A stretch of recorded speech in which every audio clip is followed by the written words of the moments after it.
আনন্দপুরের দিকে নজর রাখবো। নিখোঁজ তরুণীর খোঁজে সকাল থেকেই নেমেছে ডুবুরি। স্কুটার চালানো শেখানোর সময় অশান্তি, বান্ধবীকে ধাক্কা দিয়ে খালে ফেলে দেওয়ার অভিযোগ। পলাতক অভিযুক্ত যুবক। মাঝরাতে খালে ডুবুরি নামিয়ে তল্লাশি চলে, এখনো পর্যন্ত খোঁজ মেলেনি ওই তরুণীর।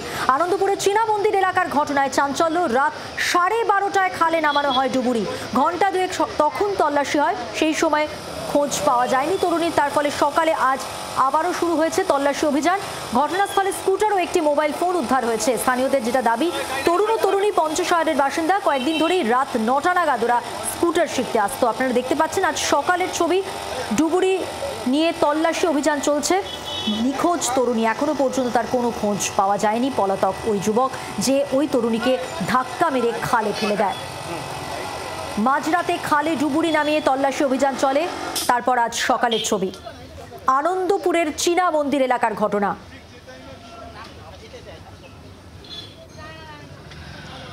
জানিয়ে রাখি, ঘটনাস্থল থেকে একটি স্কুটার এবং একটি মোবাইল ফোন উদ্ধার হয়েছে। স্থানীয়দের দাবি, তরুণ ও তরুণী পঞ্চশহরের বাসিন্দা। কয়েকদিন ধরেই রাত 9টা নাগাদ ওরা স্কুটার শিখতে আসছিল। ডুবুরি নামিয়ে তল্লাশি অভিযানে এখনো পর্যন্ত তরুণীর খোঁজ মেলেনি।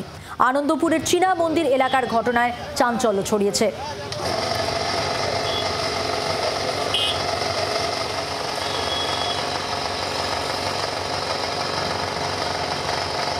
এখনো পর্যন্ত তরুণীর কোনো সন্ধান পাওয়া যায়নি এবং যে তরুণ বান্ধবীকে ধাক্কা দিয়ে খালে ফেলে দেয়, যার বিরুদ্ধে অভিযুক্ত যুবক পলাতক।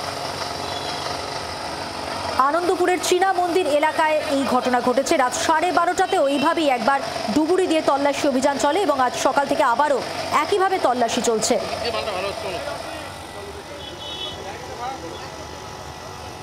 সরাসরি রয়েছেন ঘটনাস্থল থেকে আমাদের প্রতিনিধি অয়ন ঘোষাল। অয়ন, এখনো পর্যন্ত কি পরিস্থিতি, কি জানা যাচ্ছে পুলিশ সূত্রে, এবং যে যুবক অভিযুক্ত সে পলাতক আমরা জানি, তার সম্পর্কে কিছু জানা যাচ্ছে?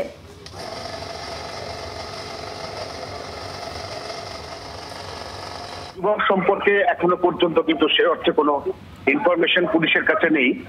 এই মুহূর্তে যে ছবি জি 24 ঘন্টা দর্শকরা দেখতে পাচ্ছেন, এই মুহূর্তে যে ছবি আরেকবার দেখাবো, আমার ক্যামেরা বন্ধু অরিন্দম সেই ছবি দেখাচ্ছে এই মুহূর্তে। সেটা হচ্ছে যে প্রান্তে প্রথমে ডুবুরি নামানো হয়েছিল সেটা হচ্ছে ওই যে দূরের কালভার্ট, ওই কালভার্টে নামানো হয়েছিল সেটা হচ্ছে ওই যে দূরের কালভার্ট, ওই কালভার্টের ওই প্রান্তে ওইখানেই ঘটনা ঘটেছে। কিন্তু যেহেতু জলের স্রোত এই দিকে এবং আমরা এখন যেখানে দাঁড়িয়ে রয়েছি সেটা হচ্ছে চৌবাগার যে বুস্টার পাম্পিং স্টেশন রয়েছে কলকাতা পুরসভার এই প্রান্ত, আমরা দেখতে পাচ্ছি ডুবুরি কিন্তু আপ্রাণ খোঁজার চেষ্টা করে চলেছে। বিগত প্রায় 1.5 ঘন্টা ধরে কন্টিনিউয়াসলি ডুবুরি ডিএমজি কলকাতা পুলিশের দুজন ডুবুরি দুদিকে দুই প্রান্ত থেকে তারা নেমেছেন। তারা অক্সিজেন সাপোর্ট নিয়ে নেমেছেন। জলে প্রচুর পাঁক রয়েছে, কাদা রয়েছে, জলের মধ্যে প্রচুর আবর্জনা রয়েছে, ভেতরে অক্সিজেন প্রায় নেই বললেই চলে জলের ভেতর। এই অবস্থায় কিন্তু রীতিমতো ঝুঁকি নিয়ে এই মুহূর্তে ডুবুরিরা জলের বিভিন্ন অংশ তন্ন তন্ন করে খুঁজছেন। তবে এখনও পর্যন্ত কোনোভাবেই কোনো ট্রেস পাওয়া যায়নি। ওই তরুণী 23 বছর, যার নাম রনিতা বৈদ্য, তিনি এই মুহূর্তে এই জলের মধ্যেই কোথাও আছেন কিনা, কোথাও আটকে আছেন কিনা সেটা পরিষ্কার নয়। আবার ঘটনার প্রত্যক্ষদর্শীদের বয়ান অনুযায়ী যে ঘটনা ঘটেছে তার মিনিট 10 বাদে সেখানে পুলিশ এসছে। তারা যুবককেও দেখতে পায়নি, তরুণীকেও দেখতে পায়নি।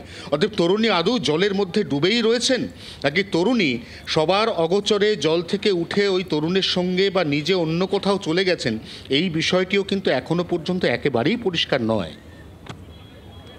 অয়ন, এই জায়গা থেকে একটা বিষয় জানতে চাইবো, পরিবারের পক্ষ থেকে ওই যুবক এবং যুবতীর কিছু কি জানা যাচ্ছে, কিছু বলা হচ্ছে কি?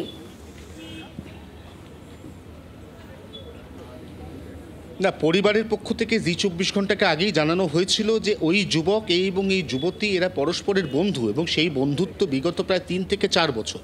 এরই মধ্যে ওই যুবতী, তার বাবা তাকে ঠিক 5 মাস আগে একটা স্কুটি কিনে দেন।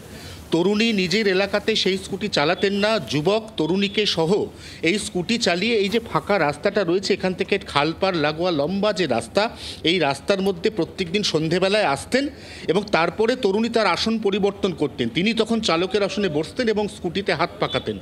এই অবস্থায় কালকে রাত্রিবেলা নির্দিষ্ট করে কেন বচসা, তরুণ এমন কি বলেছিল বা যুবক এমন কি বলেছিল, তার প্রতিবাদ তরুণী কেন করেছিলেন, এবং তারপরে এই যে পরিণতি অর্থাৎ রাস্তার মধ্যে মারধরের যে অভিযোগ বা দাবি এখানে প্রত্যক্ষদর্শীরা তুলেছেন, তার কারণ সম্পর্কে এখনো পর্যন্ত কিন্তু একটুও নিশ্চিত হতে পারছে না পুলিশ।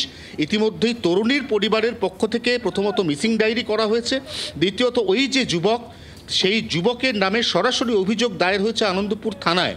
এখন যেহেতু যুবক এই মুহূর্তে ফেরার এবং তরুণীকেও এখনো পর্যন্ত পাওয়া যায়নি, অতএব পুলিশ আপাতত গোটা বিষয়টা বুঝে নিতে চাইছে। তরুণীর খোঁজ পাওয়া এই মুহূর্তে পুলিশের কাছে টপমোস্ট প্রায়োরিটি। আমরা দেখতে পাচ্ছি এই মুহূর্তে একটা গুরুত্বপূর্ণ ছবি, এটা হচ্ছে এতক্ষণ অর্থাৎ খালের এই পারে যে ডুবুরি নেমেছিলেন তিনিও কিন্তু বেশ কিছুক্ষণ তল্লাশির পরে অবশেষে জল থেকে উঠে এলেন। তার দুটো কারণ, একটা হচ্ছে এখনো পর্যন্ত কিছু খুঁজে পাওয়া যাচ্ছে না, কোনো ট্রেস পাওয়া যাচ্ছে না, এবং দ্বিতীয়ত সব থেকে যেটা গুরুত্বপূর্ণ বিষয়, জলের মধ্যে সেখানে কিন্তু দীর্ঘক্ষণ তল্লাশি একটানা চালানো এটাও সম্ভবপর হচ্ছে না। এই অবস্থায় এই তরুণীকে ঠিক কখন খুঁজে বার করা যাবে, এখান থেকেই তরুণীকে পাওয়া যাবে নাকি তরুণী সম্পূর্ণ অন্য কোনো জায়গায় রয়েছেন, পুলিশ এখানে যাবতীয় যা কিছু করছে সবই অনুমানের উপর বেস করে, এই কথাগুলো, এই তথ্যগুলো কিন্তু এখনো পর্যন্ত কনফার্ম করে বলা সম্ভবপর হচ্ছে না। মধুবন্তী। বাংলার আওয়াজ, বাঙালির আবেগ, জি 24 ঘন্টা।